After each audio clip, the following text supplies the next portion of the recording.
Jour 9. De l'imitation du Christ. Livre 1, chapitre 13. Continuité du paragraphe 5 au paragraphe 7. Le feu éprouve le fer, et la tentation l'homme juste. Nous ne savons souvent ce que nous pouvons, mais la tentation montre ce que nous sommes. Il faut veiller cependant, surtout au commencement de la tentation, car on triomphe beaucoup plus facilement de l'ennemi si on ne le laisse point pénétrer dans l'âme, et si on le repousse à l'instant même où il se présente pour entrer. C'est ce qui a fait dire à un ancien « Arrêtez le mal dès son origine ». Le remède vient trop tard, quand le mal s'est accru par de longs délais. D'abord, une simple pensée s'offre à l'esprit, puis une vive imagination, ensuite le plaisir et le mouvement déréglés, et le consentement. Ainsi, peu à peu, l'ennemi envahit toute l'âme, lorsqu'on ne lui résiste pas dès le commencement. Plus on met de retard et de langueur à le repousser, plus on s'affaiblit chaque jour, et plus l'ennemi devient fort contre nous.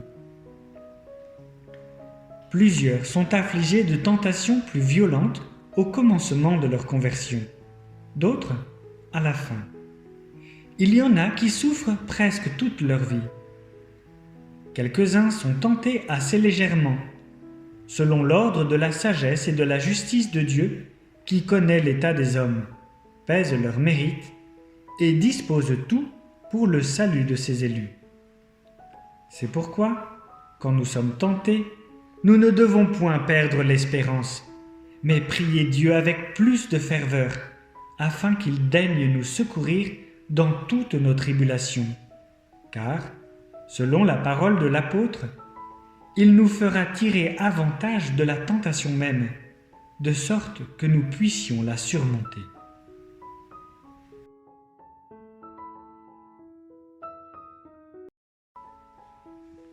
Veni Creator.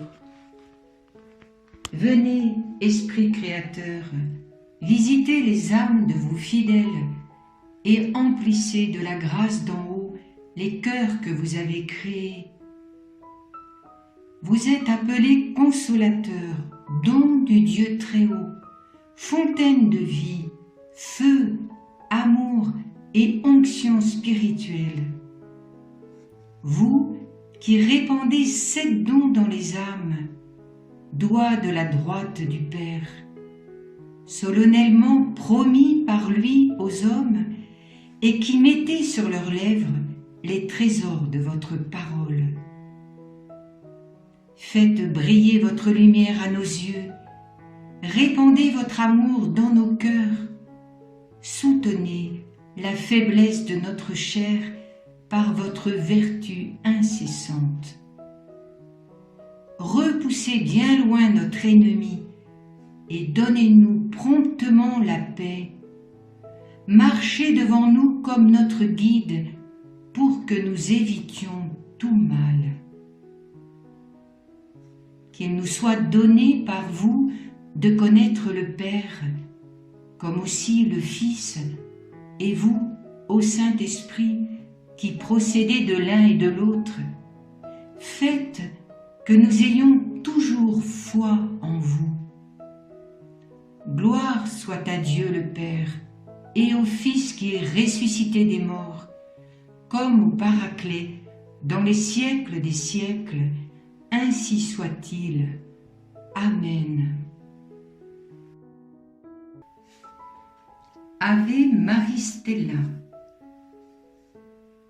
Salut, étoile de la mer, Sainte Mère de Dieu, et Mère toujours Vierge, heureuse porte du ciel. Toi qui fus saluée par l'ange Gabriel, Marie, Ève nouvelle, établis-nous dans la paix.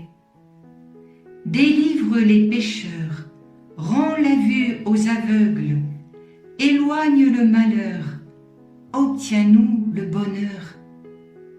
Montre-toi notre Mère et porte nos prières à celui qui pour nous voulut naître de toi. Ô Vierge sans pareille, Vierge douce entre toutes, obtiens de nous le pardon, un cœur humble, un cœur pur.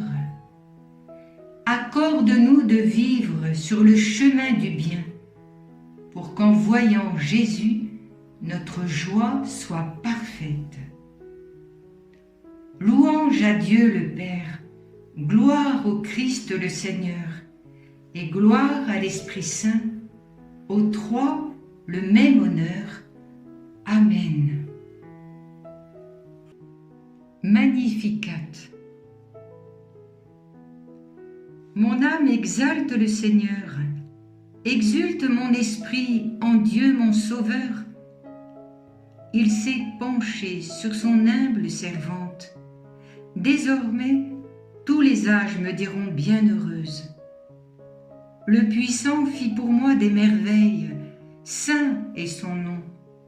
Son amour s'étend d'âge en âge sur ceux qui le craignent.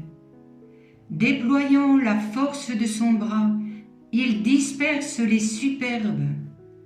Il renverse les puissants de leur trône. Il élève les humbles. Il comble de bien les affamés, renvoie les riches les mains vides. Il relève Israël, son serviteur.